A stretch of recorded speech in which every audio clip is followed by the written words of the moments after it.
Alors c'est un monument qui a plusieurs objectifs. Le premier, évidemment, de commémorer les disparus et d'offrir un lieu de mémoire où se rappeler de ses proches disparus pour leur famille. Mais c'est aussi, comme vous le verrez en haut de cette tour, en haut de la tour du monument, c'est d'honorer l'alliance entre la Grande-Bretagne et la France qui ont combattu côte à côte sur ce champ de bataille. D'ailleurs, sur la façade, on peut lire l'inscription suivante « Aux armées françaises et britanniques, l'armée britannique reconnaissante ». Alors ce site a une autre particularité, c'est qu'à l'arrière du mémorial, on va également trouver un cimetière franco-britannique, qui compte 300 tombes françaises d'un côté et 300 tombes du Commonwealth de l'autre.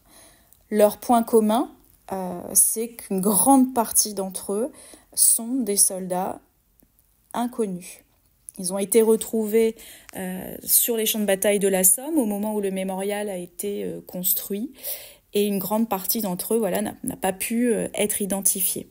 Ce qui illustre parfaitement la volonté de la Commonwealth War Graves Commission depuis toujours de commémorer l'ensemble des morts des guerres mondiales, qu'ils aient été portés disparus, qu'on ait pu identifier leurs corps, et qui peut être aussi extrêmement rassurant pour les familles qui visitent ce site, voir qu'à proximité d'un mémorial aux disparus, des hommes sont enterrés dans un cimetière.